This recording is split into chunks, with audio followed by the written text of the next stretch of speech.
Hey guys, Kim here with Fairly Fiber Fun. Today we are doing the summary of our Gulf Coast Native Sheep Fleece breed study.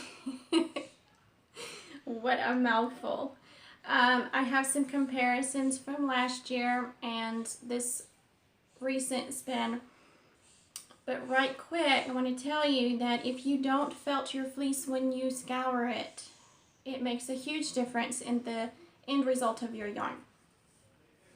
Because it felted when I scoured it, it ended up being a little bit less elastic and less springy and less pleasurable to spin. So here is some 2-ply I knitted up from last year that was spun a multitude of different ways. And I'll put some more close-ups in there. There are worsted areas and woolen areas, and this has been through the washer. It has shrunk only a tiny bit. I can easily stretch it out. There are some ever so slightly felted areas, but even with those I can separate out and see the individual stitches. Kind of stretch it there and you can see the stitches. So it's really not that bad. I think it did very well in the washer, all things considered. The only problem I have with last year's spin, well, I have two problems and they're both on me, not on the fleece. One is that every time I sat down to spin, I spun it differently.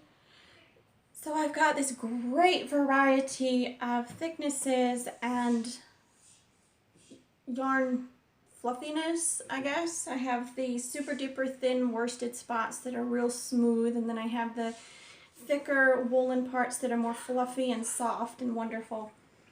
But it's all very springy. I have, you know, it feels kind of springy. Not this one as much. I think I changed the way I spun for that one. But this one's pretty springy. And look at that.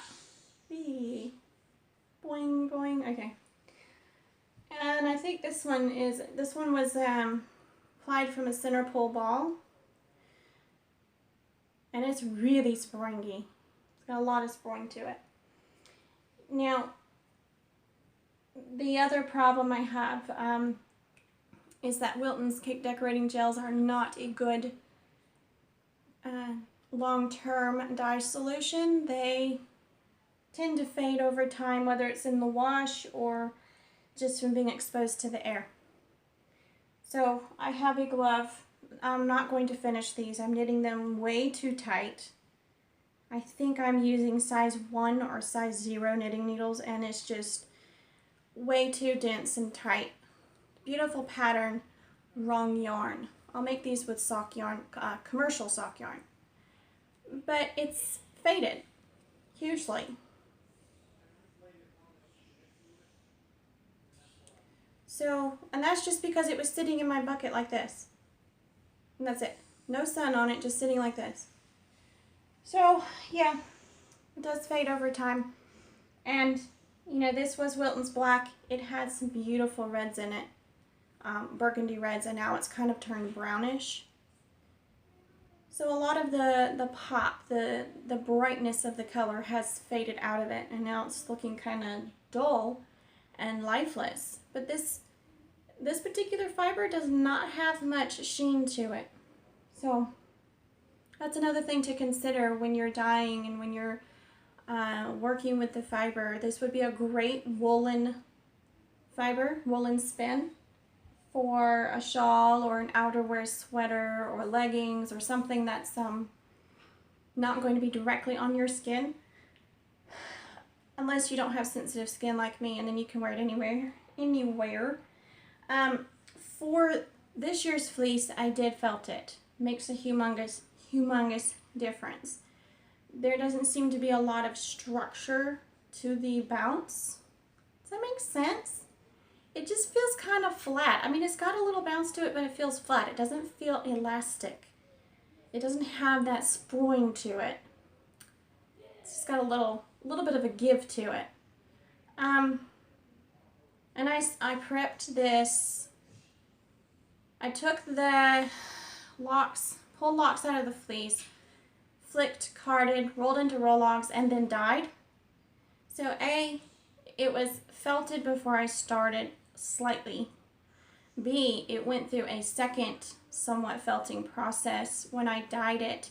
The roll-logs were very hard to draft. They were definitely a little bit felted. And I still managed to draft them. And then I spun them worsted style because I was making socks, and very, very thin for, aiming for fingering weight. And I think I did a pretty good job, all told. There are thicker areas, there's thinner areas. I'm using US 2 needles to make these socks, and this one's being frogged. It's too small for my foot, it's being frogged. I don't like knitting toe up, so I'm reverting to top down and doing my favorite heel, which is the heel flap. I love the magic of turning the heel. It's incredible. This little heel here is boring. I don't like it. I'm weird, okay? I'm weird. And this fiber takes dye well, whether it has been felted or not. It just depends on the dye. The Kool-Aid stays a lot longer, stays bright.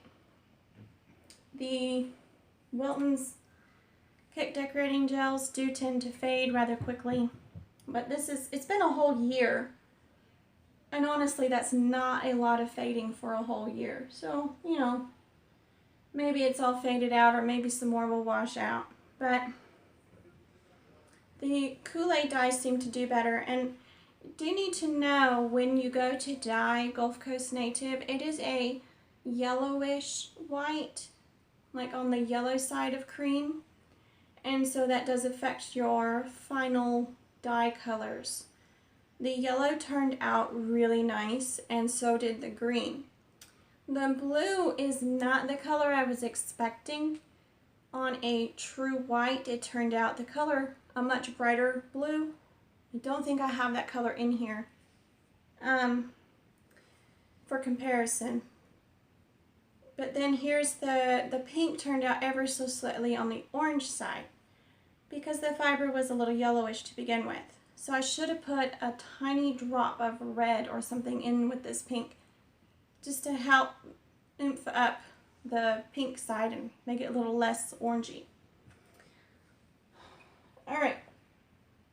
I love knitting with this wool. It's so much fun to knit with, and even though I felted the second fleece, it's knitting up beautifully. I mean, this was originally felted. Felted again when I dyed it, and it's knitting up beautifully. So when I put it through the washer and dryer, I think it'll be just fine. I did make my heel flap slightly too long, and it's baggy on the heel, but that's okay. It's not the end of the world. I'll just make it shorter on the foot.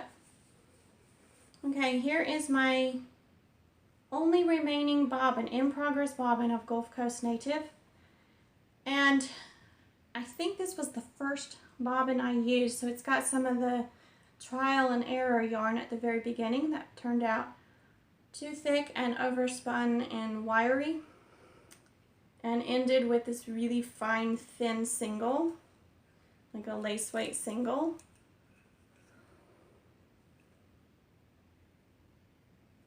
So I'll probably chain ply it just so I can compare the yarn, the progression of my spinning with this fiber.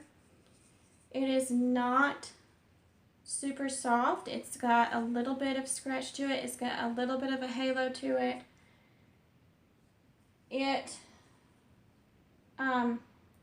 It holds the stitch structure very clearly. I've spun worsted naturally, but even spun woolen, it still maintains stitch structure, if that makes any sense. You can still see the stitches, it's just the lines are softened, and that makes a big difference. And if I get another Gulf Coast Native fleece, which I probably will, I will spin it more woolen, and I will do it more for shawls or something.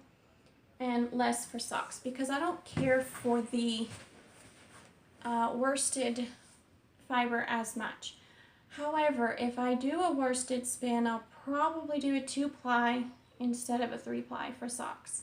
I think I'll like that better. So this is it. It can go in the washer and dryer without being an utter and complete failure. I would recommend not putting it through the dryer. You know, let it go through the washer on cold and then air dry it or lay it flat to dry. But all in all, it's some very, very nice fiber to work with.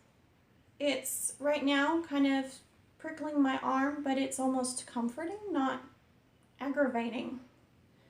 So yeah, I hope you guys give Gulf Coast Native Sheep a try for socks and outer garments because I think it is a very enjoyable fleece to work with.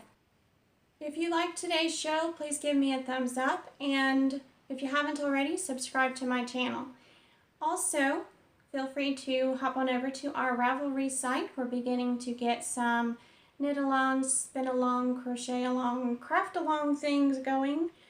And for Tour de Fleece, I'm making some prizes, and it's going to be a lot of fun. I'm looking forward to it. I do not have my own Tour de Fleece team.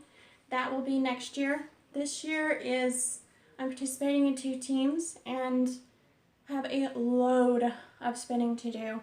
So I'm not going to be doing my own team this year, but we are going to do some knit along, spin alongs, and we're going to do a grand opening for Patreon with, we're going to open Patreon with a bang, and we're going to do something fun, some sort of giveaway or something. So comment below and let me know what you think would be a fun way to start off Patreon with a bang.